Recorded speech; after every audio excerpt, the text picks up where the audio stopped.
Welcome to Weird Games and Weirder People, a podcast about role-playing games and the weird, wonderful people behind them. Hello weirdos, this is Diogo Nogueira and today I have a very special friend, really a rock star in the RPG world. I'm talking about Johan Nohr, the graphic designer, illustrator, game designer, artist, and overall just an awesome person. He is, the aesthetic behind Mörk Borg, someone that has influenced a lot of us, in the graphic design and illustration aspect of our work.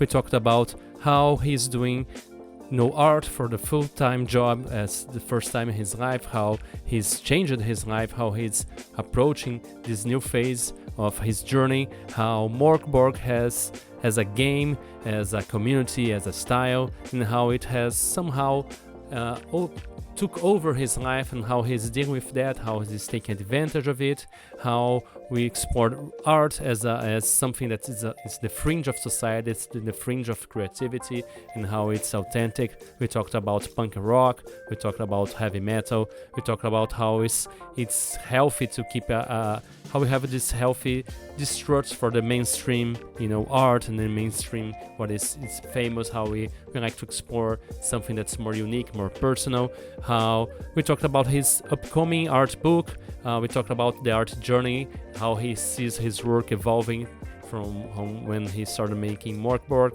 We talked about how the development of a style in an artist's work. We talked about music. We talked about coffee and how it's important to his creative process. We talk about unfinished projects, favorite ways to procrastinate, how he has this really specific morning ritual. Let's talk about very many different things, how scary things and skeletons and monsters is part of our imagination since we were kids, and it was a really personal, deep conversation. We learned a lot about each other, and I hope you like it as much as we did. So let's get weird with Johan Nohr. Hello, Johan. It's so good to have you here and to see you again after Gen Con. It was great seeing you there and talking to you and hanging out for a little bit. And yeah, how have you been, my friend? How have you been? I've been good. I've been busy. I mean, since we met, I quit my day job, and started doing this full time. So since October, I've been like a skeleton doodler, full time. So that's so far I haven't regretted it, and I'm good. How are you? Yeah, I'm glad. I mean, for me, you're like living the dream. That's what I really want to do someday if I'm able to. I was planning to doing that, but the pandemic came, things changed. But yeah. No, it's wild to be able to do that, but we'll see how it goes. I mean, who knows? Who knows? Right now, it's okay. Well, yeah, I hope it will be great. I mean, now I think you're a legend in the tabletop RPG space, and yeah, you're a rock star. I'm rooting for you. If I can, I will commission some more art for you and like work with you, because it's a pleasure. It'd be really cool. Your work is fantastic, and yeah, it'd be really cool to do a collaboration someday. This is not so much an interview now as just a business meeting that we're planning our next project together. Yeah, Johan, might some weirdo out there that is listening to us, maybe they're living in a rock for some time and don't know who Johan Nohr is, but I want to hear from your words, and how would you say who Johan Nohr is, what do you do, and if you can, just share a small weird detail about yourself, a habit, or something you do. Well, so I'm I don't know, I usually describe myself as a visual artist and graphic designer first of all, and then I do game design and some writing on the side, I guess. But art is primarily what I do, and I'm part of a collective known as Stockholm Cartel here in Sweden. And together with Pelle I made Mörk Borg for 2019, I think it was. Yeah, time flies, but it was 4 or 5 years ago that we made that, and that book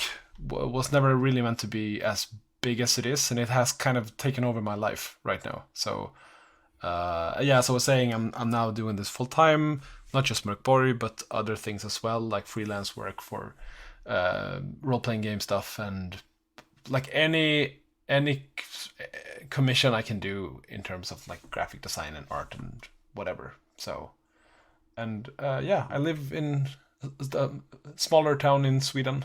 It's currently very, very snowy and cold. So, but luckily I'm indoors now, so I'm happy. Yeah. Well, you mentioned. Well, I asked you if you can share a small detail, weird detail about yourself. Do you have any habits you do, or like the way you do coffee, or the glasses you choose, or do you always dress in black? I mean, we always see you, of course, in conventions. I don't stuff. know. Oh, okay. No, it just happened to be that way today. I have other colors as well, but you know, black goes with everything. But I am very addicted to coffee, so I drink a lot of coffee, and I do. Yeah. I've fallen into this nerd hole now when it comes to coffee, like a lot of other Stockholm Cartelites. So we're doing the V60 pour over coffee nerdery stuff. So it's really good. Yeah, it's like a small little ritual. Taste different. Oh, so you can taste like different coffees and notes, like people Pretty do much. with wine and stuff. Oh, yeah, nice. yeah, exactly. So I have my little moment every morning when I go up and I set the grinder to different settings, and I have my different coffees and whatever. Not as much as I would hope to, because it's a really expensive hobby. So usually I just take whatever I can get. But it's you know, if there's a drink that I drink every day and a lot of, so I might as well put some extra love into it. Do you drink a lot of it? Do you drink a lot of coffee? I do. Yeah, I think maybe that's it's a Swedish thing. I think the Finns drink probably more coffee than we do, but I think we are up there in the charts, at least for coffee drinkers. So, do you have any idea how many cups a day do you usually drink? I mean, it's not crazy for me. I think maybe 5 or 6 or something per day, but that's you know, pretty normal. But I do enjoy it. I have friends here in Brazil that do that, and here it's like too warm, and I'm drinking coffee. I'm drinking coffee with, you know, iced milk or orange juice, and sometimes I do drink with like hot sometimes, but when it's too warm for me, it's too much. But yeah, people drink 5-6 cups in a hot day, and I'm like, coffee with orange juice, like you mix it. Yes, I've never heard that. Orange juice, one piece of ice, a cup of ice cube, and no coffee, and it's great, like a shot of espresso, like you get a small cup, fill it to half with orange juice with ice, and you pour espresso on it. It's quite refreshing, and I need to try that. Nice. Johan, your work is really unique, and when you see it, we can really identify it too, and brought a new Mörk Borg aesthetic, kind of brought a new aesthetic to the scene, and a lot of people try to, you know, surf this wave, which is, it must be kind of ingrained for you, but sometimes, you know, people see a lot of it, but it was an art that was so weird from what we were used to do that made me rethink art in general. So what I would ask for you is, what do you see, how do you define weird for yourself and for your art, and how do you seek it in your work? I don't know, really. I think I've always done these kinds of drawings, like ever since I was a kid. And probably they've always been a bit fringe, you know, and I've always been inspired by comic art and you know, a punk and heavy metal aesthetics and that sort of alternative sphere, I think. And I don't know, when I was a teenager, I really despised everything mainstream, like just for the sake of it. Now I'm not that bad because I don't have to, you know, make a point of that. But it's always been a part of who I am, to just like do my thing and not shy away from the you know, the darkness of it or the strangeness of it or whatever. Just lean into that, and if it becomes camp, I don't know, I don't care. It's fun. So especially now I realize because I'm doing my art book now, and I dug into the crates of my old drawings just to include some of that in the end papers.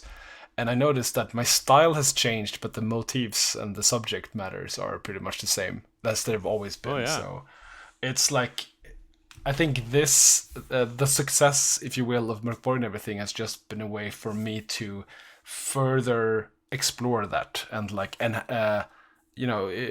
accentuate what I've always done in a way. So it's, Yeah. I have no idea if that was the answer to your question, but it's Well, a fun thing as an artist to sort of explore and like refine your style and not feel like you have to do something else. Be yourself. I don't know. Yeah. We always get to a point here when we end up talking about being weird, about our authenticity and being yourself.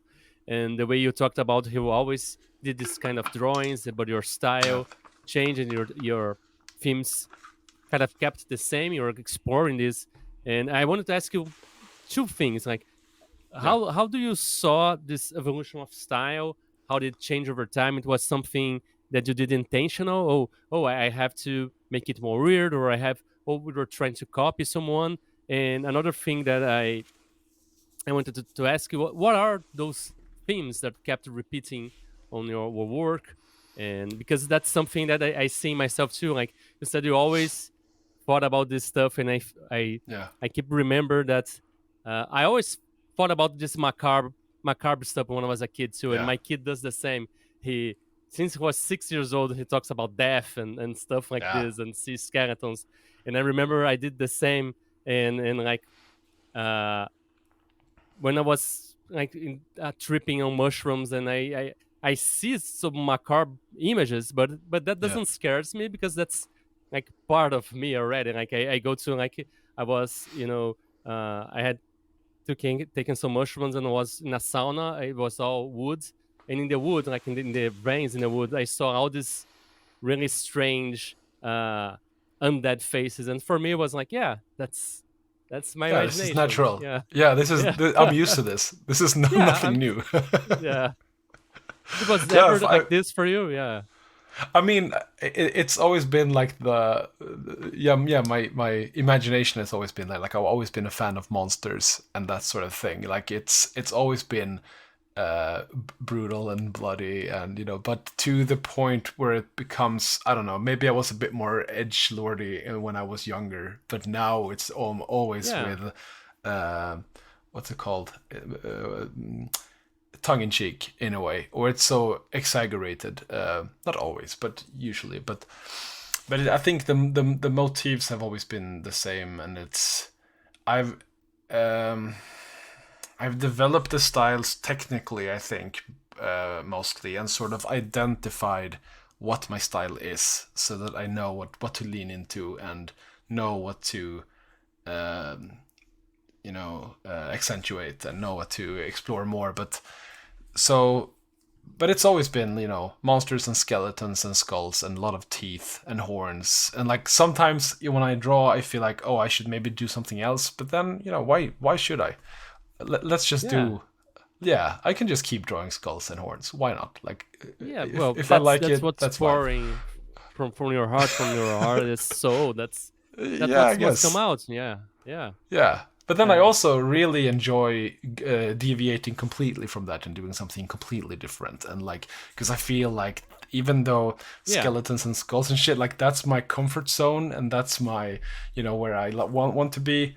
Exploring something else and doing something completely different, that's where I grow. And that, even though maybe I don't go completely into that direction always, I can always pick something from that journey, if you will, and add that to my house style. And so, I think that's how you grow as an artist as well, to try different things. For sure. And do you see yourself seeking this kind of works that do different things from what you usually do? Oh yes, to absolutely. Actively search for growing, or you just happen to stumble with them? You're like grateful for doing. No, I tend to go on like inspiration hunts into different spaces that I'm that I've been to before. And so like when I'm doing role-playing game stuff, I tend to avoid looking at too many role-playing games. Like I look elsewhere. So I look at like museums, or I go watch movies, or I read magazines or whatever. Just goes into another artistic venue to get inspiration. But also role-playing games, of course. But I try to like look elsewhere primarily. And like I'm a big Pinterest junkie, so like I go on Pinterest all the time and just scroll through and save images and make mood boards. Just, oh, I like this. This speaks to me, or this is something that I don't know, I want to steal, you know, because that's ultimately what artists do, I guess. And then so I have lots of like boards, Pinterest boards with ideas of stuff I want to do, or colors I want to use, or I don't know, compositions I want to use and try. I haven't found the projects yet to do it, but there's a big arsenal of shit that I have to try. So. That was I was trying to ask, like, do you seek these jobs as a work, or do you do this more for practice or research, or do you have projects you want to explore, like something completely different from Mörk Borg, like personal stuff, or this more like research that you do? It's a bit of everything, I think. Whenever I get a project, like a commission or something, when someone's reach out to me for work, it's so easy to just think, oh, I should do my style for this. But I always want to look at each project and be like, okay, so what's best for this project? What should we do? And like, that's also a big opportunity for me to try something else and try something new. So like Into the Odd remastered, when we did that. That's exactly a completely different thing. Yeah, a completely different thing from Mörk Borg. And, you know, people were worried when when they saw my name attached to that project, because they were like, oh, he's gonna do Mörk Borg. And like, no, I don't want to do that. I want to do something else. And I try to approach every project that way and just start from a clean slate always. And excellent. I don't know. It's like probably I can't avoid injecting some of my artistic sensibilities into it, but I can at least try to do something else. That's what makes your work. Yeah, like you have to. I guess. Yeah. That's why people are hiring you, because it's you. I guess. You're inserting some of your visual. It's just sometimes. Yeah. It's just sometimes you get so sick of yourself and your style. It's just like, I want to try something new. Come on, but it's. And I think it's inevitable that we'll insert something of ourselves in there. Yeah, probably. You mentioned about seeking inspiration in other artistic medias, and do you have any particular artists or media that you seek inspiration from, like even from music, that inspires your work as an artist or as a writer or as a graphic designer? So bad with names. Like I don't have any specific people. Like I don't. Not really. I go everywhere and I collect images and inspirations. So it's so much depending on what I'm doing. But I think it's like I try to go somewhere else. Like for the longest time, I looked at a lot of annual reports, for example, to look at inspiration for design and layout, because that's such a specific type of graphic design that also you can apply to role-playing game design in a way, because there's lots of tables and lots of text and everything, but it's usually very, very boring. But if you can take some of that, the foundation and the grids and everything, and apply it to your work, then you can steal something. So it's more like that, like not necessarily one artist or one graphic designer. It's more like, oh, I'm in another genre or another realm. And look. I ask because sometimes people have maybe not not for their work, but the way they approach the work. I learned how to seek inspiration for other medias from this artist that does music, but he looks for inspiration everywhere or something like that. But do you have any creative ritual? That's something that you do before you start working on your projects, or before you start doing your art? Do you put on some music, some clothes, or some people put on shoes to work at home or anything like this? I try to. I mean, music is super important. I always listen to music. I have my my noise cancelling headphones on. I get some coffee or something else for the longest time, I always had like a beer when I worked, but then I realized that's probably not a good idea to always have when you work. So now I used to stick to coffee, but I do that. I want to have a clean desk. Like you might not think that from the work that I do. It's very messy, but I want to have as few distractions as I can, like on my desk and in my workspace. And then I put on do you put your cell phone away or anything like this? What's that? Do you put your cell phone away or like your phone away? Oh, I try to do like that. this? Yeah, I'm bad at that. So yeah, that's I We really all have are, to I work guess. on that. I mean, we all are. this is the worst thing in my life, and Yes. especially since I joined Twitter, like that's been terrible for my work ethics. But I try to leave it outside the room, but I always fail. But but I think music is primarily the thing. Especially when I work on big projects, I always have a playlist for that project that I put on before I work. So I get into It's always tied to the project, your playlist. If it's or big do you, projects, yeah.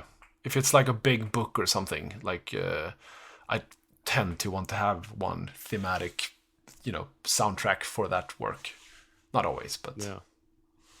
it's nice to have. Yeah. And usually music with lyrics and stuff, because now that I've been thinking about it, when I draw, I can more easily listen to music that has lyrics that I can kind of pay attention to some of the lyrics, especially when I'm like doing ink work. It's more mechanical, I would say. But when I'm writing, like I can't. If I'm listening to music with lyrics, I'm paying attention to the lyrics. So do you feel something like this too? Yeah, 100%. I actually like to have songs with lyrics when I draw or when I do, because then I can sit there, I can sing along, I can do all that. But then when I write, I want to have. Yeah, I mean, of course. Oh, yeah. loud and enthusiastically. Hell yeah. And with your headphones, so like in total silence, and people are just seeing you like screaming the music and drawing. Is that it? No, I think I do that mostly when I have on the speakers. I think mostly when I have the speakers on, I do that. Okay. But otherwise, if I write something or sometimes if it's a very, very technical work, I want to have some drone metal or some very repetitive music that goes on, that sounds the same for an hour. That's perfect. So I listen to a lot of like Sun and Boris, or I don't know, Godspeed You Black Emperor, those kinds of bands that are just super monotonous in a way and easy to get into the zone in. Yeah, I think that helps you getting into the mood and get excited to write. Johan, you mentioned you just finished the crowdfunding for your art book that's coming out. I'm very excited for it. And you mentioned going through like your old art and seeing how you evolved for it. What would you say was like your weirdest moments going through all your art until now to make this book? Like, how did you felt watching your creative journey and like making almost a visual biography of your work? What was the weirdest moment for you? I think realizing, because this art book is mainly the things that I've drawn since Mörk Borg. Like there are some older stuff as well, but they're mostly they're only, I would say, in the end papers, just to see like they sort of wrap the book around in a way. So I start with that and I end with that, but then in the middle it's more newer stuff. But I realized just how fucking many pieces I've drawn since Mörk Borg. Like something happened there. Wow. I think there was something was unplugged and like there's like a faucet opening creatively since I released Mörk Borg. So I think during these last like 5 years, I've drawn so much more than I've ever drawn in such a short time period. So there's almost like, I think it's like 400 pieces or something in that book.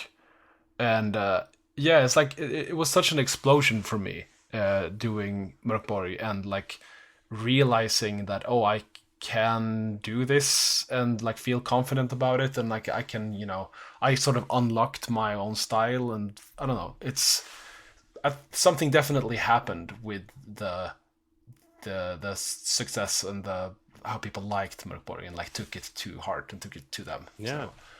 So that's And I think how that's do you a- feel? that's a- Yeah. And how do you feel about that? Like you said, like you've been drawing a lot, you unlocked something in you, but you also said in the beginning that something like kind of took over your life. Do you have any like conflict between this, like this love and kind of I want to do something else, or you still like riding the wave in the peak of it and just loving doing this and how it took over your life, or is this a dichotomy? I mean, right now I just want to keep doing it as well as long as it lasts, because I've always known, both me and Pelle has known, that this thing that we have it's not gonna last forever. Like it's gonna be a moment where the thing that we do isn't interesting enough, or we lose focus or Like whatever. Like everything, that happens. So we just wanna, I really just want to focus on this now and enjoy it while it lasts. And yeah. so far, I think it's sort of lasted longer than I thought it would, honestly. But If you're that's enjoying it, that's maybe great, right? yeah, and Yeah. that's I guess it's proof that I do something that I really like and that Yeah. it works for me, and my work that I do inspires me to make more work, and especially with the whole like community surrounding Mörk Borg, which inspires me It's a meaningful, lot. yeah. Yeah. It is, yeah, and it bounces back to me. Like I see people do shit, and I get inspired by that, and it's just a Yes. great It's ecosystem fantastic. Yeah. of that. So I don't know, it works. And then I don't know, it just feels weird to be able to do this for a living, honestly. And so yeah, we'll see. I mean, see how long it'll work. No, it's. I mean, Hopefully it's long. great. Yeah, I just ask you because, as you said, that kind of took over my life. I said Yeah. maybe because I do sometimes get tired. I want to do different things, but I also wanted to see it to the end, like with Primal Quest, for example. I'm loving it, Yeah. but I also have ideas to do other things, and I'm always in this conflict. Should I make more Primal Borg stuff, or should I, try something else? And you're But that's just one person, it's so you have to, make but some isn't that like choices. isn't that just the proof that you have so many ideas and that you have so much creativity in you, that you feel like you have Yeah. all these other things you also want to do, but time is the limiting Yeah. factor. And focus. Yeah, I have to try to focus. And Because focus, if I yeah. allow myself, it's gets out of control. I try to start many things together, and nothing finishes. So yeah, I Yeah, have to. tell me about it. But I have to you finish finish a this, lot of yeah. you finish a lot of stuff though. Let's be honest. Yeah. Like you have a lot of finished stuff, but like Sometimes it doesn't feel that way, but yeah, I have three things that are like on the merge of finishing, but nothing gets finished. So I'm like, I have to finish something. I do that too. I have so many unfinished projects. I mean, we all do, but it's like Yeah. things that are half written, that has art, layout, everything. But it's just, I don't know. It just fizzles out like with everyone. I get another project Yeah. comes in, I get distracted, Yeah. and then Do you have anything like this? Like, do you want to talk about something? Did you plan on getting back to something like that you've worked before? Or? I have three like adventures for Mörk Borg that I have drawn for and written for and everything that is just not finished. I don't know, and it's also like a conflict for me, because I want to do my own stuff, but I also want to collaborate and do commissions and projects with others. And these, my own stuff will have to be put on the back burner a bit when I get projects, because I will, they have priority.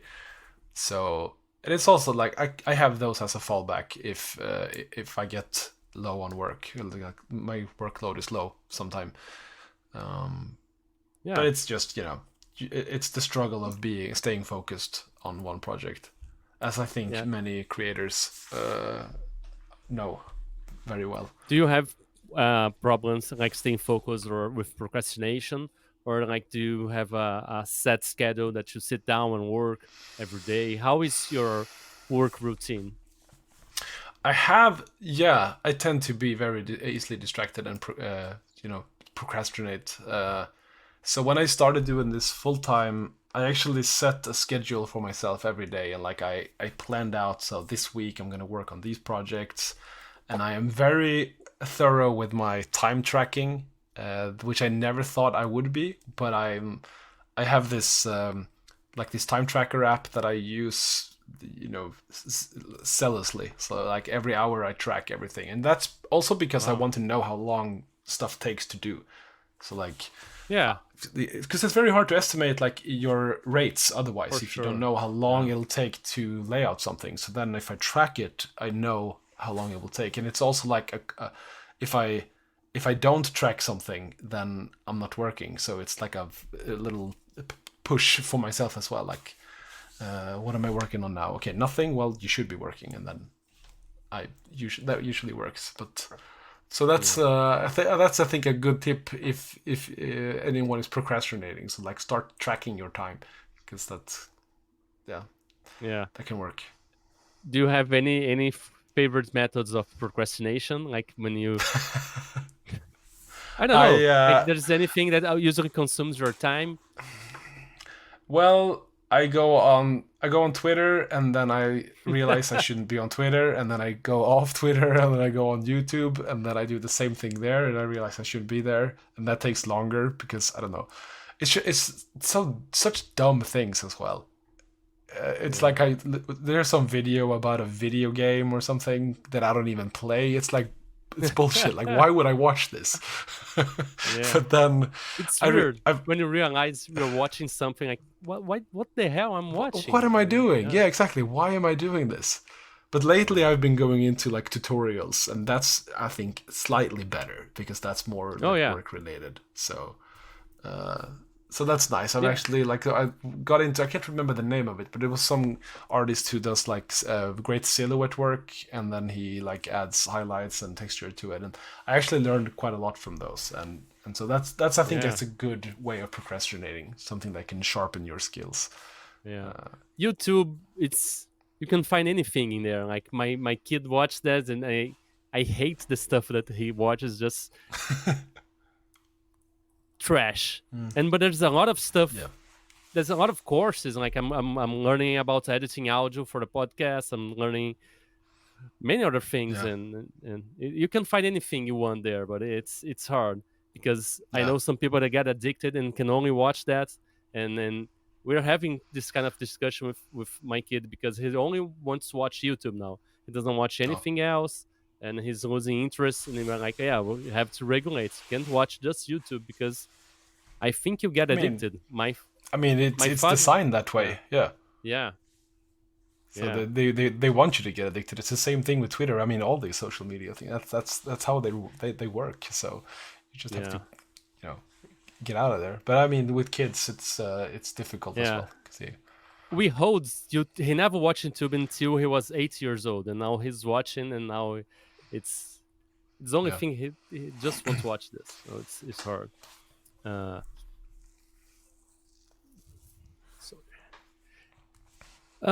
Johan, what would you say is the weirdest game you ever played? It could be either role-playing games or video games. You said you don't play much video games, but board games or anything like that you played, or something recent that made you really think about it, like, oh, this is weird and interesting in some way.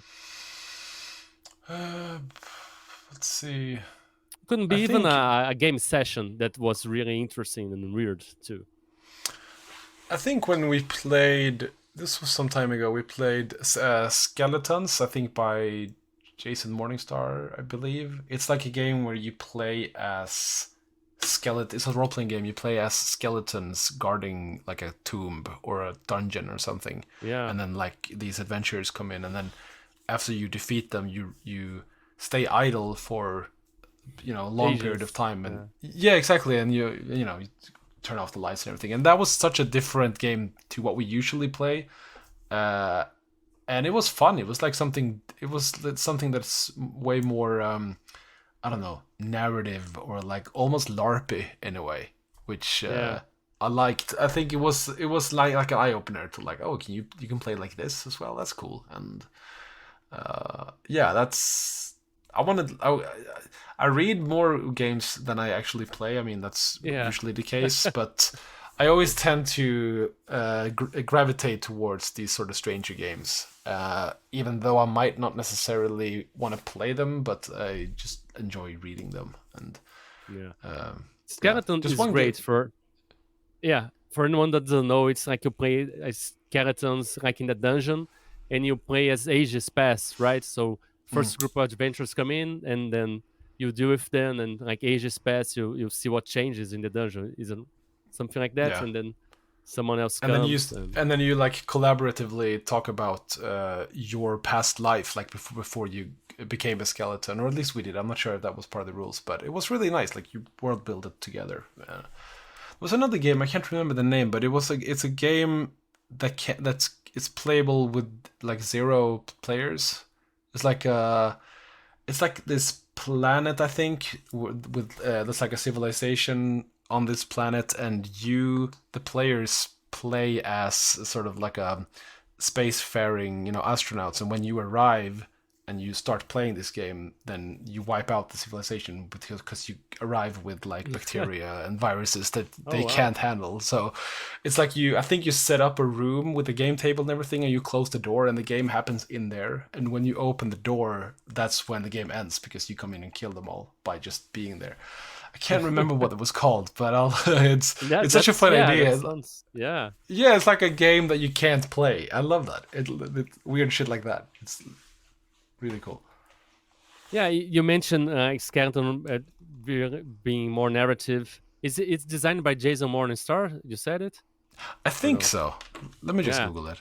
Who is the person behind Fiasco and Endurance and these more narrative games that are really inspiring too? And in the beginning, like this kind of more adventure OSR kind of games and narrative games have the discussion, because they were doing the indie stuff. But I think nowadays we learn how to combine stuff. So you like even the omens in like Mörk Borg, it is a bit of narrative control that you give players. So I don't see this division so much. So I'm glad to see more people like trying this kind of different games and they kind of Here in Sweden, it's not really a division, and it's not really a conflict between these two play styles. Like I realized that there is internationally for somehow, but we've always, like when we've done when we arranged like dropping games and everything at conventions, we share the room with these like indie games and the more like narrative those kinds of games, and they're all called just like indie games, I think, in Sweden at least. And I don't know. I see no point in having a division. A more division on the internet that created probably because of personalities clashed, and someone wants to be more important than someone else, and then that's when this happened. But I don't. I don't find it very interesting. Yeah, I mean, it just happened, and I mean, when I was younger, I got into this kind of stuff because I really got when I came back playing role-playing games was when I finished college, which was about 2010, 2011. And when I got to playing games, the OSR was just starting, and we have this narrative, the Forge games, and I started being interested in both of them. I started a blog in Brazil and was exploring both of them, and I realized that people started fighting. But at least where I hung out, people of the OSR just talked about the OSR. They didn't talk about anything else. And people of the more narrative games would talk about their narrative games, but would every chance they get just trash talk everything else, really? including the OSR. So I just got tired. I mean, I like both games, but I don't want to hang out with you because we're just trashing, talking stuff that I like for no reason. So. Yeah, it's so pointless. I don't know. Yeah. It's all this internet, all this drama surrounding it. Like, I don't know. I don't get involved. There's probably some reason to it somewhere, but I'm not that interested in it. It's because humans are stupid and we fight because of... It's human nature, exactly. Stupid things we can imagine because, we don't have like a tiger pursuing us anymore, so we have to figure stupid shit to argue about. Make our own tigers, do you have any other hobbies besides role-playing games? Something that you do for yourself and explore, just for the sake of fun and because I don't RPGs really... were our hobbies, but kinds, It's been a hobby. It's just taken over my life so much. Like I don't really do much else. Maybe I should actually. Maybe I should actually get a hobby and not just do this as a hobby as well as my work. But I mean, I have my family and everything, and we hang out, and I play board games with my wife and my oldest kid who is 5 now. But it's also Nice. game related. A lot of the stuff we do, but Yeah. I don't really have anything else. This is all I do. This is all I Well, can do. you obviously love music and Yeah, well, the it's more of metal an and stuff. interest. Yeah, exactly. Yeah. I don't play anything. I don't. I mean, I'd love to go to more gigs than I can, but I live in a small city, so there's not much happening here. But Yeah. no, I don't know. It's Yeah. games and art. I guess it's what I do.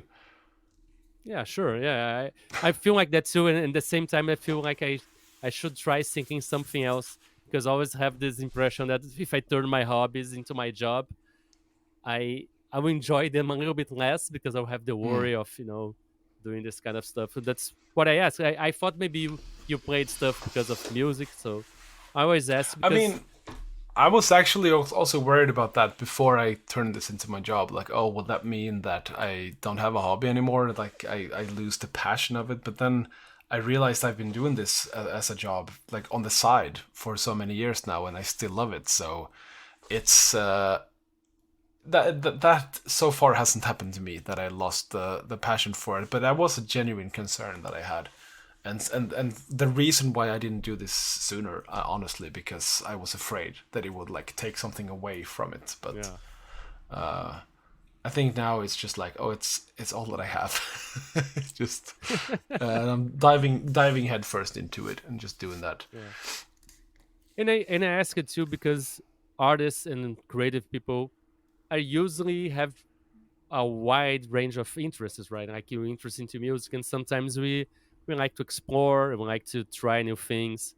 I know I Mm. do because I'm I graduated at graphic design, and I always thought I wanted to be an illustrator and designer, Mm. and now I'm really into writing more than illustrating and doing design. So it's something that I found out while I was doing stuff. So and now Yeah, I I'm think they I'm, I'm go doing hand in hand courses. in a way. Yeah, Yeah, you're doing courses yeah, in writing. Yeah. doing courses not only in writing but in comedy because I joke about I'm a public servant that had a dream of being an RPG writer, and now that I'm RPG writer, I have a dream of being a stand-up comedian. So like I'm studying comedy, but I want to play some instrument too, and something small is like ukulele. So uh, Mm. I got an ukulele. Maybe I'll try something, just to I don't know. And I think when we explore something else that can fit into our art too, like the way we do Yeah. RPGs when we learn another craft. I think. Yeah, definitely. I think that's like as I was saying with exploring other artistic venues. Like I was mainly thinking visually, but this is also true for other like musically and yeah, as you say, like comedy and writing and anything. I mean, it's still creative exercises. I think it's still creative outlets, but it's just I think also the way you approach those things and the methods can inspire you to do in your other work. So yeah, for sure. I think I have like interests. It's not more. It's not hobbies. It's more like things I consume more than I create. So I've I've tried taking like guitar lessons and doing that, but it just like many other projects, it sort of fizzles out, and I can never go all in on several things. I Yeah, have to go all in on one thing at a time. yeah, And yeah, right now that's art and role playing games, but yeah, who knows? yeah. I mean, it's. I'm not gonna go all in too. I'm just thinking as a hobby and Yeah. seeing where it goes and having fun. And when I was watching this master class of teaching comedy with Steve Martin, and like the first time I watched it was really about comedy, but the second time I was like, well, I can use this principle in game design if I look at Yeah. this way or that way. So I think it's always useful for this, and yeah. Yeah. No, but Uh, it's nice. you mentioned that you have been consuming more stuff than you create, like a hobby. Do you have any particular interests, like TV shows or comics or books, or like you mentioned music? Any like favorite bands or anything you would Um, recommend to the weirdos out there? Like this is like you want to know what Johan Nohr is into, like, I like this music or movies or comics or anything like this. what I'm listening, I mean, I'm listening to a lot of Danish doom metal right now. I can thoroughly recommend that. Like going into bands like Convent and Katla and those kinds of bands. They have a particular sound there that I really like. I listen to a lot of older Swedish hip hop as well. Maybe it doesn't make a lot of sense if you don't understand Swedish because they're very like lyrically like technical in a way, but it's also like a nostalgic thing because I listened to that a lot when I was younger, and I'm just into sort of that phase right now. But I don't know. I haven't really found any TV series that I like now, and I'm afraid that if I find one, I will not do anything else but just binge that. Do you have any Maybe old that favorites? I li- I watched the latest one. I think was The Boys that I watched that I liked a lot. Yeah, I'm not really a big superhero fan, or like me I'm not neither. really Yeah. into that. Yeah, my son is like that's all he talks about. But The Boys was good because that's the more I don't know. Yeah, It's another take on it, but yeah. It made me I want to like play a that. game like this, like something you hunt superheroes or something. Yeah, yeah, yeah. No, that could work Yeah, totally. I think. yeah. Uh, Other than that, I can't. No, I think if if I find another good TV show, I might lose everything else and just go into that completely. But also, I've tried to not work all the time and not work all nights. And only work on the day and do something else at night. So I've been actually watching more movies and try to like play video games and do something completely different because when I was doing this as a side thing and I had my full time job, I worked always. Like I worked on the day Yeah. and then I did role playing games at night, and so I kind of lost the ability to be just off work, and so now yeah I'm trying to relearn that in a way. So Yeah, yeah. It's do you feel the needs of this time stillness? I've read a book recently about the importance of stillness for even for, like creative people, like to be silent for a while and just because I've realized because I was like this too because I have a day job, the kid, the yeah, wife, and like running and trying to do as much work as I could, and but sometimes I would get stuck, and now I realize that sometimes I get stuck. I just stop and go do yeah, nothing and just go for a walk and wash the dishes and just let your mind do its magic yeah. on the background. Do you feel the need? Do you miss this time to just you miss it this time to just be still? I like that. Yeah, when I get the chance, and I try to do that as often as I can. Actually, so like I had this ritual. I was actually recall that now. Like every morning after my wife goes to work and she takes the kids to daycare, and like because I work from home, I go for a walk with the dog, and I go home, and I like. For 15 minutes or so, I just make some coffee. I put on an album.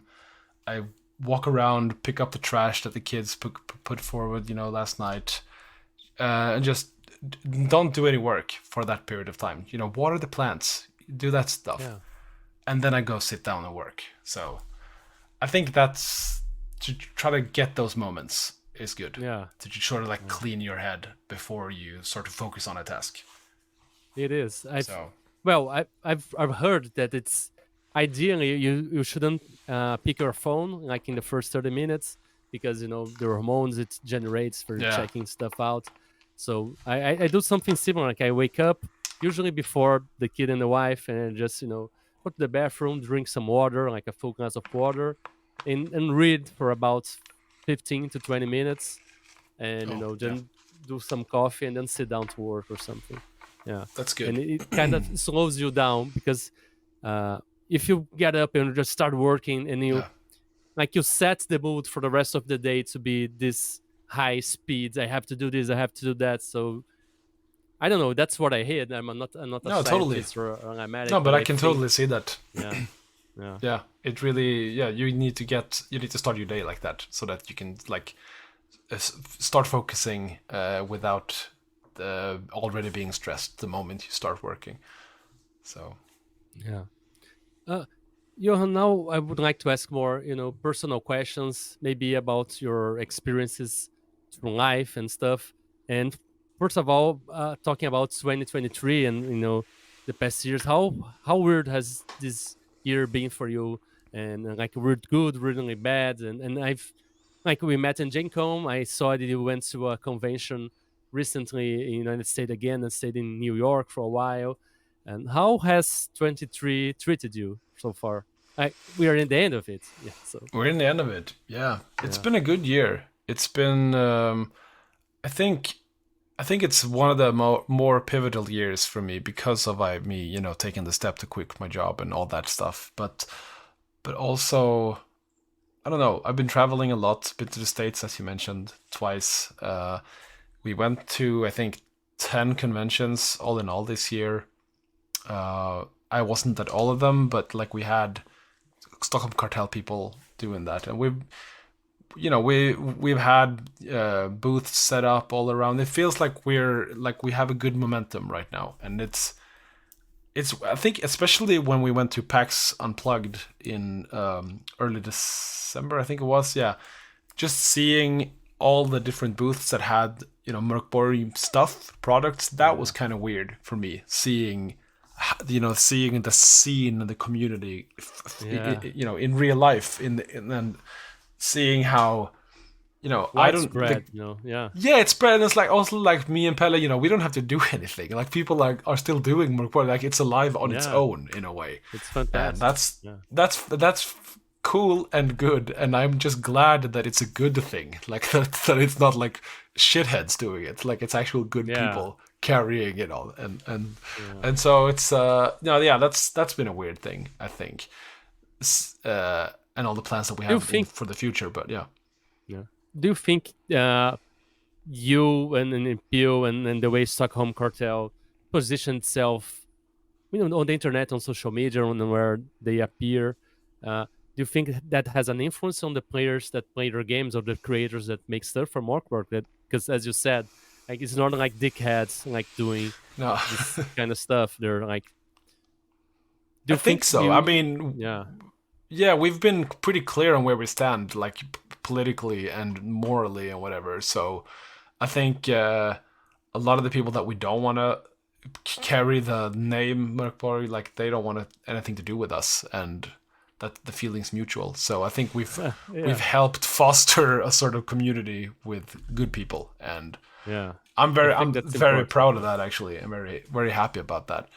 And you set a good example, like Mörk Borg, the way you make things clear, the way you treat the community, the way you get stuff from the community and make it official for the game, like you did with the zines. And I think it's a very good example of and how you set the rules and how people should like portray or use your product. So yeah. No, but that was super important. Like in the end. Yeah. I feel like it's such a weird. That's just such a strange move as well. Like the scenes, like I don't think I've ever seen that before, where people are like writing stuff and we pick it up and we make it sort of semi-official. I'm not even sure if it's official or not. Like, and I want to model that line a bit. Like I don't really like the divide of like official work and then fan. I fucking hate that word, fans work. Like I want it all to be sort of one unit in a way, and like we are just part of the creative community, but I don't want and not even the official stuff is official, right? Because you get to the table, you use what you want. So exactly, even official stuff, what's the difference, but it's a good example. It's something I hope to do with Primal Quest if I get the time. Because people release third-party stuff, but I when I release like the future edition compiling stuff, I would love to get some of people that made for it and maybe try to incorporate it in the final version and make it official. Yeah, you should do that, because people support your game. It's only fair that like you support their work too. And I think Yeah. like the way Mörk Borg does it, the way like Good Man Game does it too, are good examples to foster a good community, not only of players but of creators too. And these people that create for your games and create for DCC, after a while they will start creating for themselves. So it's a great school of designing games and making stuff. So I want to say thank you to you and Pio and everybody at Stockholm Cartel that make those games available, and you provide tools for people to create their stuff and learn how to create games. And I think it's very valuable for everyone, for your games and for the community in general, not only for Mörk Borg, because as I said, people will go on to make stuff that's not Mörk Borg too. It's such a win-win for everyone. Yeah, I agree. Do you? I want to ask you now a little more personal of experience, strange and weird experience you might have had.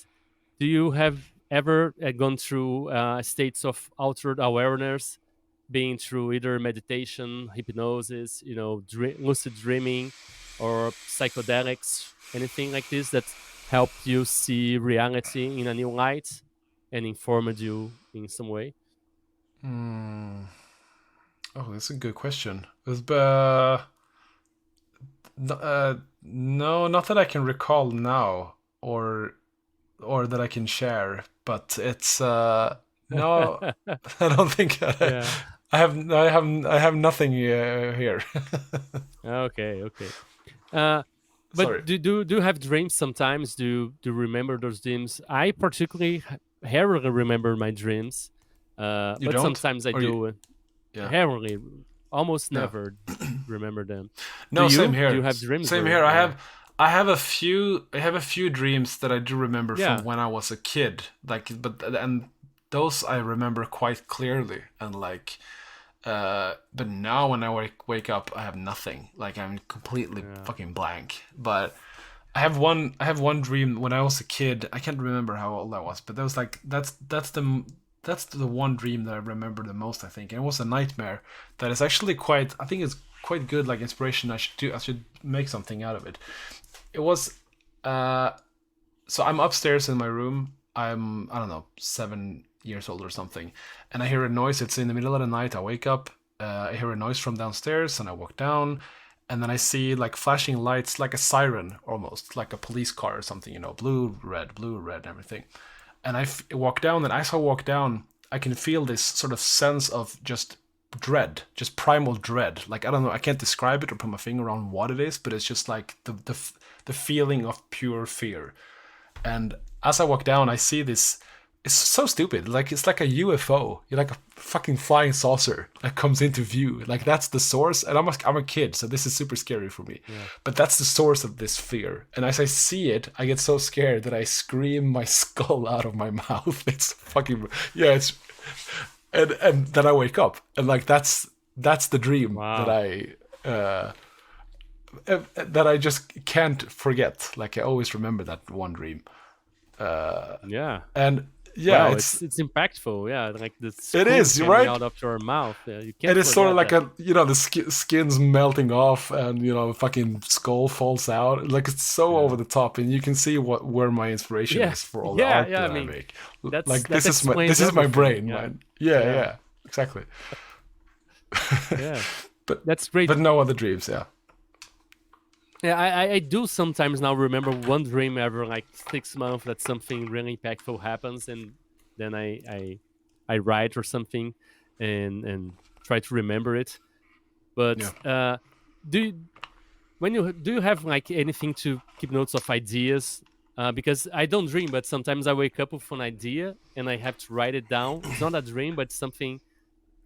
I don't know how I thought it while I was sleeping. I don't know, but I write it down. It's not a dream. So you have like a notebook. For games. Do you have a notebook like at your bedside? Yeah, I have on my phone when I put down ideas and stuff. Not when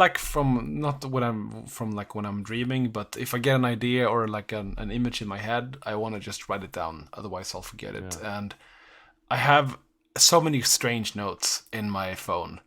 So like the other day I saw a note of like an image that I want to draw. It's like a guy that has just his face is all spears, that sort of thing, and like that's the note. It's just like spears Yeah. for a face, like, and let's do it someday, Good. like, and. And so, like, those images will pop into my head at the most inconvenient moments, and then I will just write it down, and I will forget about it, and then one day I'll see the note, and I'm like, oh yeah, I should do this thing. This project is good for this thing, or whatever. Just today, I was walking with my kid, like we went to buy bread and was coming back home, and I had an idea. Oh, sorry, kid, I just have to stop for like 2 minutes, and I grabbed my phone and send a voice message to myself. With the idea for a room for Primal Quest, and and kept going because I know that if I try to keep it in my head to say, oh, well, I'll write when I arrive home. No, you won't.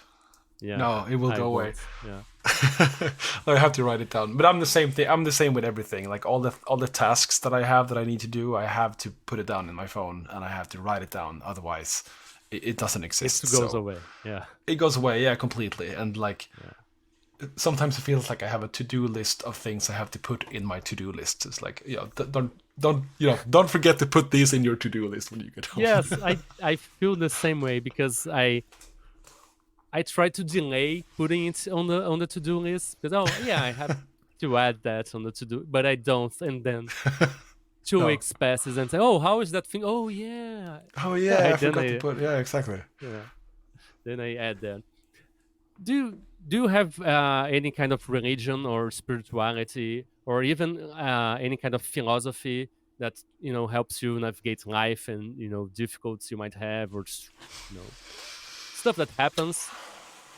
Ooh, good question, man. No, I'm not religious. I think. I mean, I'm agnostic atheist or what you call it, but I'm actually very. Pragmatic about these things, and I've thought a lot about death in my life, and I've talked a lot. I mean, in like a very neutral way, just like the facts of it, and I feel like that's an important lesson to learn. And I've talked to my I've tried talking to my son about that. He's only 5, so he was a bit scared, but it's something that I feel is supernatural, and we should all we should talk more about that. The fact that we're all gonna die someday, and that everything we do is likely pointless in the end, in the grand scheme of things. But and there's nothing bad with that. Like that's how it is. I think as Yohai Gall said, he said, in the future no one will cares. It's like it's the mantra. Exactly. That's true. Yeah, and I thoroughly believe that. So maybe that's nihilism. I don't know, but I'm like a positive nihilist. That's a philosophy. Yeah. That's what I asked. Do you have any kind of philosophy or anything? Even nihilism is kind of nihilism. Something. Yeah, it's probably but it's like not in a depressing bad way. It's just like you shouldn't like worry about the minor things that much because ultimately they're insignificant. As most things are. You can just choose what you put your energy into. I mean it's something I try to talk to my son, and the way you're talking about this kind of line of thought really reminds me, of something that I try to really incorporate, which is, stoicism, and that says something like this: like you can't care about everything. You can only care about the things you control. Otherwise, you won't function. And I deal with anxiety disorder, so this kind of stuff helps me, focus on the things like you can't, wait for the future to be happy. You have to enjoy the present moments. We are always like, oh no, I have to save this. After I buy the apartment, I'll be able to do this. When I get the money, I'll be able to travel and be happy. But if you don't enjoy like being in the moment with the people who are besides you, when you get there, you always think about the next thing. So. The next thing, yeah, exactly. Yeah. And I think that's also something I try to think of. Like you can't worry about the things that you can't control, like because they're beyond your control. Like if something happens, or if like if it's not up to you, if you can't control it, then why worry about it? Like worry about what you can change. I think it is easier said than done, but it's something to strive for, I think. Hello weirdos, this is Johan Nohr and I'm back with a word from our sponsors. Me! I just released a new game called Cosmosaurus, in which you play a dinosaur space ranger who protects the galaxy from evil threats such as slime bankers, undead pirates, and cosmosaurus from a void dimension. It's a game with a runes light system inspired by Forged in the Dark and Lasers and Feelings. It comes with a bunch of tables for you to generate content for it.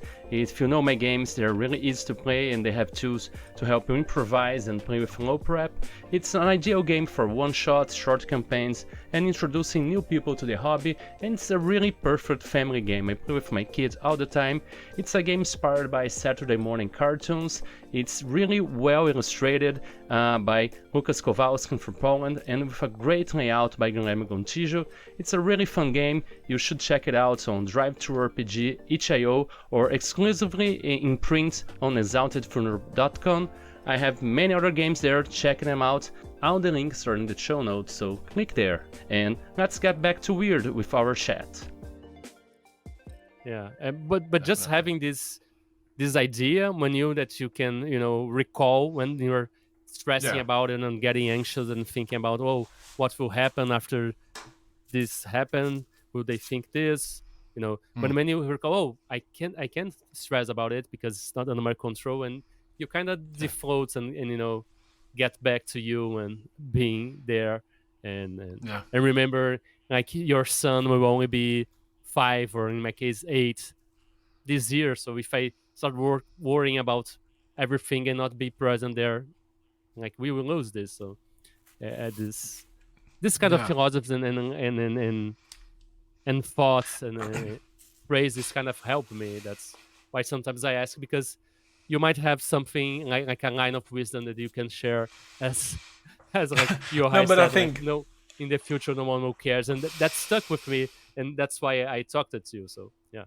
And I think also, like, and that comes into it's in the similar thing. Like, you should always choose your battles, and because I tend to ignore a lot of the anger and discussions and discourses and wrath that exists online. Because if it doesn't affect me personally, I just stay away. Like, don't engage. You're much better off just ignoring the things that doesn't affect you, and that feels insignificant in the bigger picture. So I wouldn't even say those are being affecting me, because sometimes it can affect you, but if you can't do anything about it, and the better option is usually to just stay away, I think. Yeah, you do care affecting other people too, but sometimes you can't do anything. What good will you do a post on social media, waiting in another conflict that won't change anything? And that's no, this. I've had my tries doing that, and I've learned my lesson that you don't win anything by participating in these things. It only costs you stress, and you get gray hairs, and no one is ever wiser afterwards anyway. You can do much more impact actually doing something, and maybe not necessarily posting online. I don't know. Otherwise, you're just worrying about this performative stunts you're doing on social media. But yeah. Now, talking about not religious but other supernatural stuff, you mentioned about your nightmare with an UFO. Yeah. Do you believe in aliens? Have you ever seen an UFO, or do you believe have ever seen an alien or anything like this? No? I don't believe. I mean, maybe there is life, but there is no way we're ever gonna meet them or interact with them because of the vastness of space and everything. So it's. I think I don't know. There's no way. We're gonna have to worry about that. Same thing with everything supernatural. I'm very like if I haven't seen it, I don't believe it. No ghosts. No way. No ghosts. Nothing like that. I am interested in it, and I love ghost stories, and I love mythology, and I love everything like that. But it's all make believe. I believe, but it's. I'm very fascinated by it, however.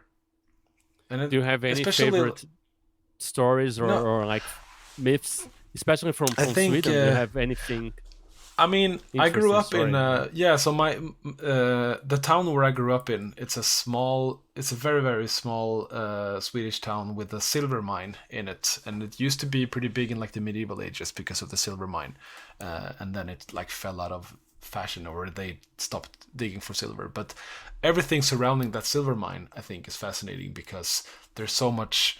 There's so many ghost stories and so much mythology around the mine, and so you have this like everything from how the mine was allegedly found with like I think there's always the same story with all the mines here. Like there's always a goat farmer. There's always like one goat or a cow that goes away and like scratches its horn or his hoof against a rock and it comes back like silvery and stuff.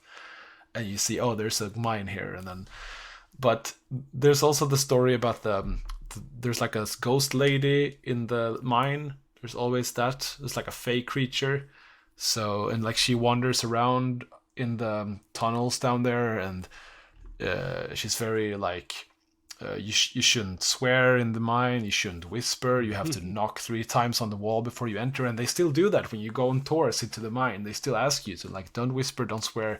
Everyone has to knock here 3 times, otherwise the lady of the mine will be angry with you, and she'll douse all the lights, and you will fall down into a pit or whatever. Like all these things. There's so many stories about like creatures and ghosts and everything in the mines. And when I was a kid, we used to go down, we used to climb the fences and go into the mines to explore.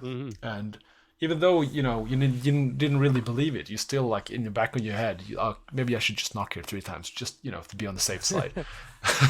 Maybe I shouldn't swear down here. Who knows? So.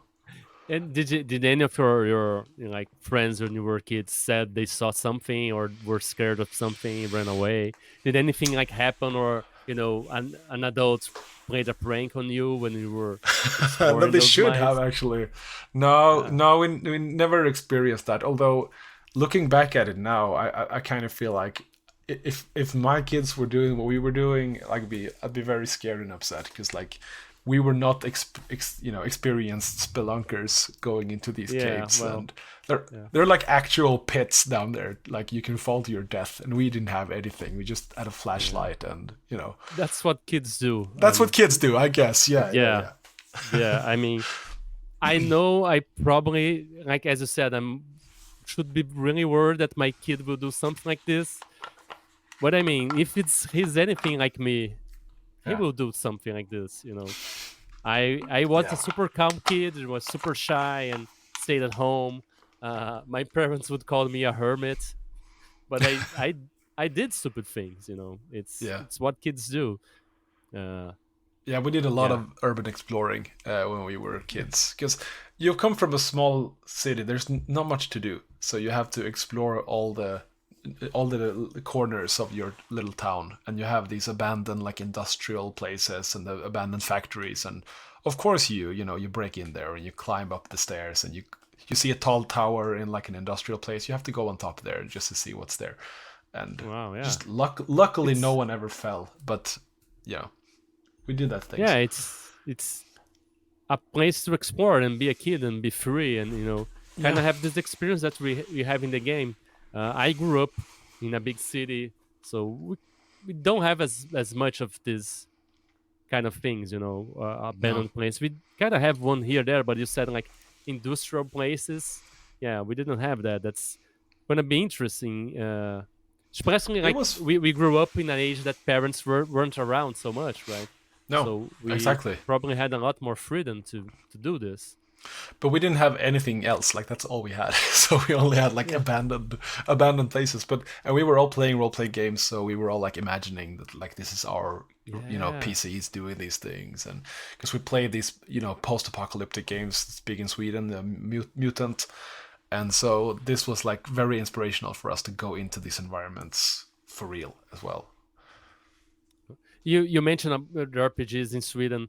When we were growing up, what were the most popular role playing games there? What were you playing as you grow up, and kind of what were your formative games as a role playing gamer in Uh, Sweden? So I didn't play Dungeons and Dragons until I was maybe 26 or 25, something like that. So because that wasn't really a thing in Sweden, we had Drakar och Demoner, which is now Dragonbane. Like that was the fantasy game.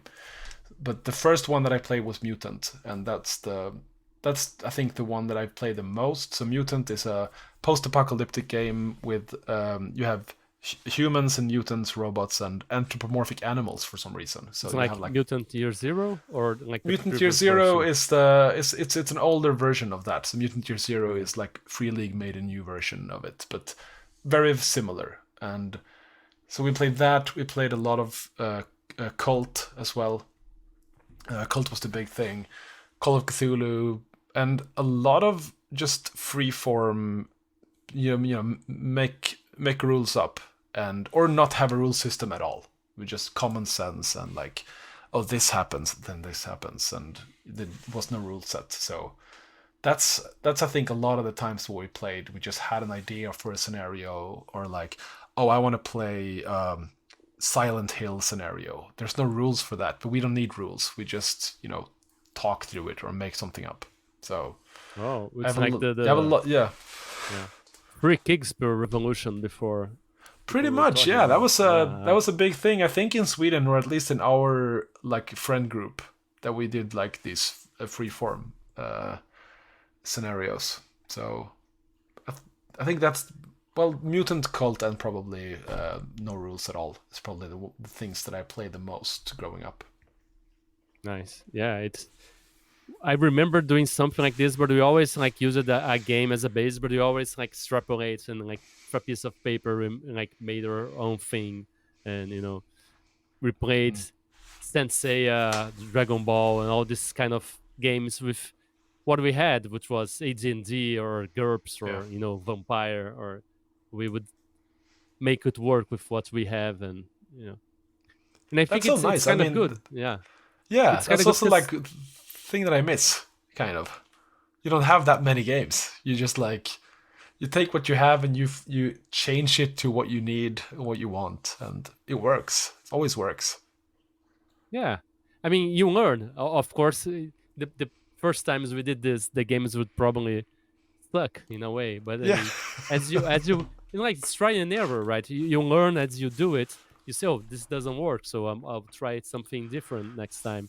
But it's something that I find weird sometimes in RPG discussions, because some people hate that golden rule that says you can ignore or change the rules of this game, and they say, oh, this is just lazy game design. And I always think, no, that is No. the game design formative rule. It's Yeah. there for you to mess with it, screw the game, but learn how you do it, and then you make your own game. I think, Actually, the first game that I ever got, or like before I even bought a game, I made a game myself. Like that's how I got into the hobby. When I ran my first game, not as a player but as a GM, it was something that I made myself. It was probably absolutely terrible, like shit, probably. But it was also like that mindset has always been with me, to make up your own stuff. Absolutely. yeah, and that's something that draws for me, and then I really see related to punk rock, for example, that you mentioned. That's very much like this. Like, well, I don't know how to play this, but I'm playing, so fuck off. Yeah. And Yeah, exactly. I'm just gonna do whatever I want to do, and like, who's gonna stop me? There's no like RPG police.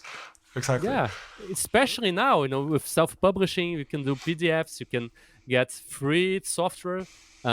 There's programs that give even paid software for up and coming, people initiating their career in game design, and it's great to see someone like you that's it's well established and saying, yeah, I just began, and my first game I ever played was something that I made on my own. Yeah. And then people can do that. It's not that playing, scary, right?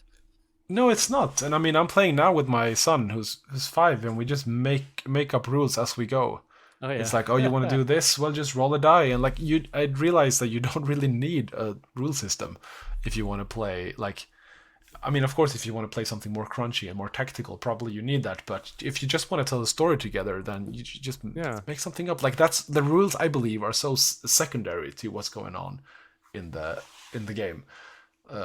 And maybe that comes from, all the freeform stuff that we made, but we've always hacked rules and we always changed rules. Yeah, that depends on the experience you want to have at that moment. But I think, for the, that one shots we play adventuring game and just, trying to do exploring a new idea, it can work, and you can use that experience to then, if you want, make it in a writing form and put it in more formal way to explore it again. Sometimes you mentioned you play RPGs with your kids. It's more free form. Can you share a little bit what kind of games you play with yours? I'm playing with my kids something like inspired by Primal Quest, but it's ninjas with like powers from anime and stuff and like pop culture. So we're playing like Ninja Quest, kind of inspired by Ninja City from Joy Rurali from Pizza Party, this is CRPG, and they have powers and ninja moves, but he also intersects stuff from anime. And we fought Peppa Pig, we fought Barbie, and he's always like, because he watched stuff from YouTube and cartoons, and he wants to put it on RPGs. And since we're only me and him, I'm not really a GM. We're kind of playing GMless. So I have a character too, and we use those oracles and stuff. So we create it together. How do you play games with your kid? Yeah, we do similar thing. I recently bought on Kickstarter these like terrain pieces. It's like dungeon tiles, basically. Like you build up dungeon rooms from like these wooden boards. And so I will make a simple dungeon. I will plunk down whatever miniature monsters I have, or Lego figures or whatever. Like, just here are the monsters. It's very much video gamey in a way. Like, you're going in here, you're gonna get a treasure, you have to defeat, not necessarily kill, you have to just deal with these monsters. And we made a rule system where you have like 3 stats. You have like strength, agility, and whatever superpower that he wants. And then you have a set of dice, and you look at like a die pool system. If you get a 5 or a 6, you succeed. Super simple. And like, so he can decide, I want to have super speed, or I want to have whatever he watches on Ninjago or on the Avengers, like whatever Ninjago he wants. And and that works. And since we've played a lot of other board games with him, he's not afraid of he's getting his character killed or being defeated. So I'm very impartial as a referee and as a GM. So if he fails, he fails, and that's game over. And I think so far he's won only, I think, once in all the games that we've played. We played a lot of games. He's usually defeated. Wow. It's very unbalanced. I haven't really play tested it before. So, and he always want to use the big miniatures with the scariest monsters. And I mean, obviously they need to have fat stats. So they always defeat him. But it's maybe one day we'll get this stuff in writing and make an actual product of it, the game. But for now, it's just a keyboard or something. Yeah, exactly. Yeah, why not? Like, it could probably fit on one page, all the rules as well. So very simple. Yeah, for me, I noticed my kid has really problems with losing, especially video games and more competitive games. And we were playing Minecraft the other day, and it was a hard dungeon or something, but we're still making it. We still have like 1 life left. But he got frustrated and he just turned off the video game and stopped it. Oh, no. I kind of got pissed off because I was playing too, but it happens. But in RPGs, he's more accepting of losing or dying. He has lost many times, as you said, in role playing games. Not only he didn't won just once; he won more than once. But I don't know why in RPGs. Maybe he doesn't see the character as he sees in the video game. I don't know why, but he's more okay with losing or exploring, not winning. But in video games, it's harder for him. But I don't know. I think it's probably good to be able to lose, and I think maybe in role-playing games, because that's not as clearly you in a way. Like your avatar in a video game is so it's so much you in a way. But no, I really like from the beginning when we started playing, I decided that I have to I have to kill him sometimes, to Yes, get into that it's very mindset. Like important. you're not, that this is not something that you win all the time, and it's also fun to like have your character killed and play another one and all that stuff Yeah. with high lethality games, of course. But yeah, it's part of the game, I think. Yeah. That's something I try to tell him. That's games are so important for you to learn to lose, because as you learn through games, when you lose in real life, because it's inevitable, we can't Yeah. win everything. You get more used. You won't be as frustrated because you've lost a lot in video games, and that's how it's about learning too. I remember a phase, Marvel, Lego Marvel, and he got super Yeah. pissed that he couldn't finish, one of the challenges, and I tried for him and I failed, and he thought I was losing on purpose. He got Yeah. really pissed at me and was trying to explain, no, I really can do it too. It's hard, and we lost until eventually we were able to make it. And I always try to recall that moment. Oh, do you remember that phase, on Lego Marvel Super Heroes 2? We were trying to do that, and we failed, and then he started to accepting a little bit more. But it's a constant work, right? And Yeah. yeah, No, totally. And it's also like you don't always have to eventually win, even though that's the goal. Like sometimes you just have to sort of accept defeat and be like, okay, well, this is not for me, but I'm good at other things, or like the other challenge I will beat or whatever. Like that's, as you said, that's what's happened in real life too. Like you just sometimes you just fail, and that's fine. That's okay. And it could be fun too. Like in Minecraft dungeon, like we're failing and we didn't finish the dungeon, but we got experience points, we got gold, we got magic items. Who cares if you didn't finish? You got the a good phase? story all the way up to there. Same thing with role-playing games. Like the story is what matters, and then in the end, who We had gives a fun shit what playing. happens? Yeah, Playing, right. it's about playing. It's not about winning. So that's, who cares if you don't win? It's a video game. It's pixels on a screen. Who cares if I die? Exactly. So, yeah. But do your kid deal with losing a lot more easily, right? So Yeah, he's got the best teacher in losing. No, it's we've tried a lot. I tried to steer him. He's not very competitive, so I have to push him in the other direction. Yeah. And be like, because sometimes that's good as well, to be competitive and try to win. Yeah, it's always a balancing. It's always a balance, right? Yeah. I remember like watching this series this week with my wife. Those sitcoms, and one of the phrases of parents that like try to simplify what being a parent is. It's like you have to be concerned, but not overly concerned. Do your best. No, do what you can and hope for the best. And we have been repeating this like every time. Yeah, you have to be concerned, but not overly concerned, because you have to let them fail and find out stuff for themselves, and you do what you can, like you do the best. Like we can't always give everything they want, but you like hope for the best. That's pretty much no secret formula, I think. If you, Johan, if you could have any superpower you can imagine, like for comics or RPGs or series or anything, what would you choose to have, and what would be the first thing you would do with it? What superpowers are there? To be able to, I don't know. What's It can be an ability from RPGs it can too, be like a monster or anything, or spell, a sleep spell, or I don't know. I think to be able to super focus on something that you decide yourself, to be able to shut your brain off for one thing and try to super focus on something else, because that's sometimes I have a hard time doing that, and that's something that that could be super beneficial, to be like, oh, I'm gonna shut off my thoughts on role-playing games and just focus on this thing instead, or I'm gonna turn off all the distractions and do this thing instead. That'd be a beneficial superpower, I think. How about you? The risk is if you super focus on something and you disregard everything happen around you. Well, then you're fucked. Yeah. I don't know. Sometimes I feel like I should.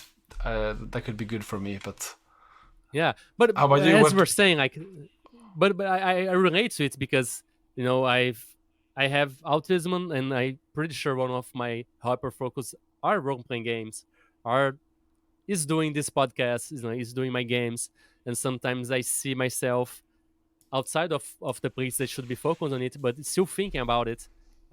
During Christmas, I felt a little bit absent-minded because of this. So, uh, yeah, maybe that's what No, you totally. meant. Like you could forget everything that you're like Yeah, thinking yeah, about and exactly, just exactly. live in That's the what I mean. moment.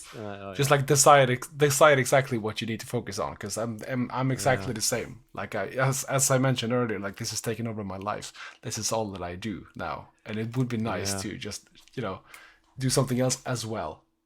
yeah, But yeah, yeah. for now, That's something I'm trying to train like this. I know it's like a popular word, like a buzzword, but mindfulness, trying to be present, and meditation and doing these no, things to be present, as you said, as I mentioned before, like having in my mind that my kid will only be 8 this year, no, like only 8 for a yeah, while, and even though I'm tired of hearing about Minecraft, but in the future he might not even want to talk to me. I don't know. So yeah.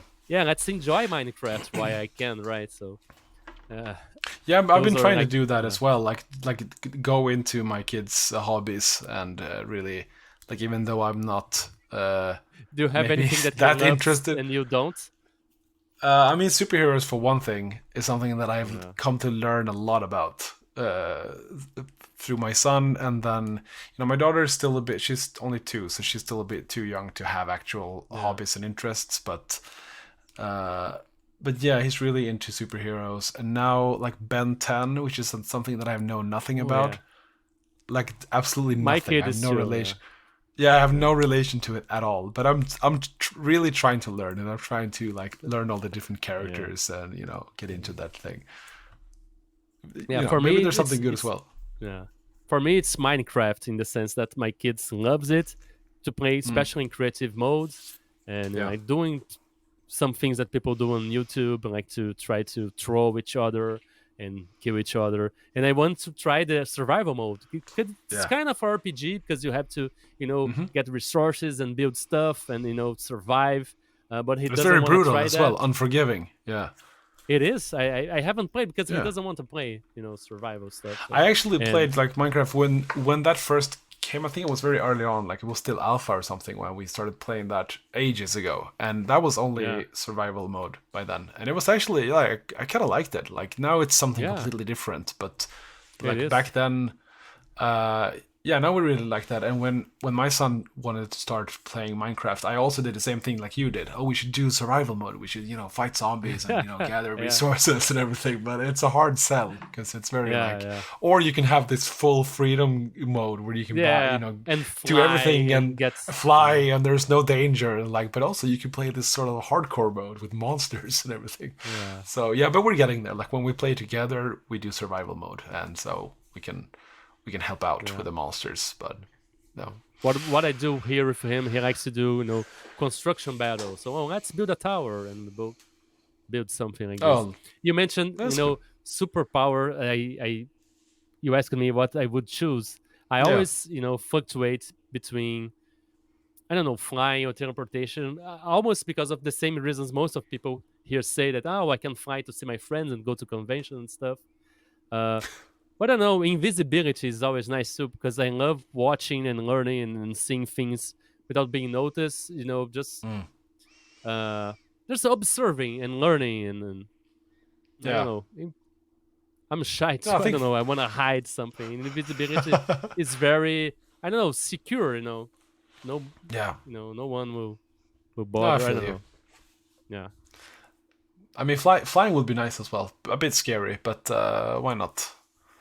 Well, I I mean, always if feel you like were the I one should. flying, I would feel much safer than in a plane because I'm the one who can Oh, fly. really? So, yeah, yeah, right. Because I know if the plane crash, because if you are the one doing the flying, it's up to you, right? Unless something Yeah. happens and you pass out while you're flying, and But yeah, that's also like relating to what we talked about earlier. Like if you're on a plane, you can't control it. Like why bother? Why worry yeah, about it? It's yeah, but yeah. yeah, yeah, yeah. That's gonna be hard when it's actually flying. So yeah, I can control this. So yeah, Whatever, dude. that's gonna be tough to but then I'll worry about that then, not now. Yeah, yeah, yeah. If you could get any kind of weird thing from fiction, from movies, from RPGs, comics, anything like supernatural or science fiction, and you could make it real in our world, in our reality, what would you choose to pick, and why? It could be Like like an a item or faction, a spell or whatever, like. anything, a monster, a faction, a place, an item, a spell. Oh, it's I'm just going through my inner library now of different games and medias that I have, and I'm immediately going into what I have closest, which is Mörk Borg and Cyborg, and that's all terrible stuff that I don't ever want to conjure into the real world. I'm like, is there something like? No, I want to just stay away from that. I mean, just whatever, the whole concept of magic and spells and everything, that'd be super practical to do, I guess, to have these scrolls, being able to summon materials and energy and everything. That would actually solve and I guess create a lot of problems. Yeah. But it would be an interesting. It would be an interesting development, I think, in the world to have actual magic. But alas, we don't have it. But I think, how would it be magic in your real world? Would it be accessible when one could learn the rituals, or would it be something like sorcerers that only? How would one would access this kind of magic? I think it would have to be regulated somehow. If I'm being completely honest, like I'm not sure exactly how, but yeah, there would have to be. That's another great RPG idea. Great RPG idea, like RPG about being, the agents of spells in a world that magic exists. So you have to, go there and you're not. Did you pay the permits to cast this ritual? Exactly. Yeah. This is actually good. Yeah, you have like state controlled magic that you have to like apply permits for, and you have to like go to courses and like renew your license to do spells. And why not?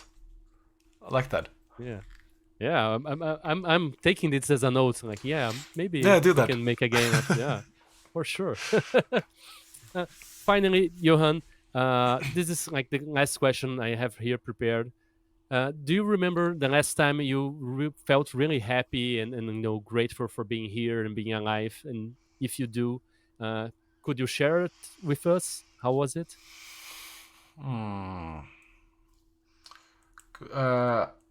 I mean, I don't remember any particular moment. Let me see. I mean, it happens from time to time that I take a moment to think about it and look at what I have. But I don't know if I can pinpoint exactly when and where that was. Should have been like it was. No. Or anything that you remember, like you're grateful, for happening even this year, like or your family or anything. But sometimes it's hard to pinpoint. It's very I'm very bad at like on the fly, like coming up with specific moments. You asked me before the interview, like, should I prepare anything? And said, no. No. Yeah, no. I probably could have thought of something because I'm bad at finding. I mean, obviously, I'm happy and I'm glad about things that I just can't think of any particular. I could just ask this, like, do you feel happy? That. Do you? I do. Yeah. No, I am happy. I feel like I'm. I know we can't be all the time in a direction.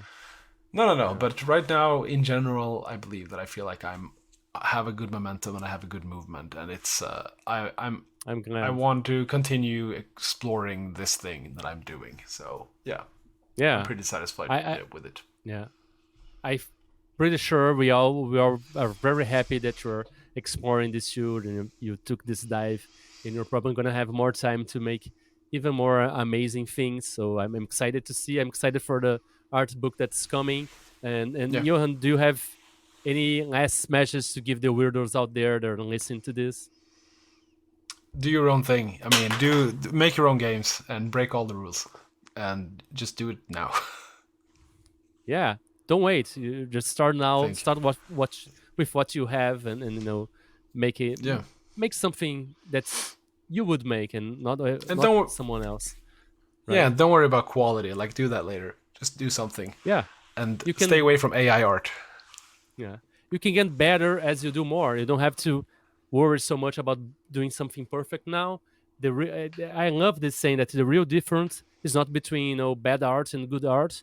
It's between doing art and not doing it. Because if you start 100%. doing something, you can get better.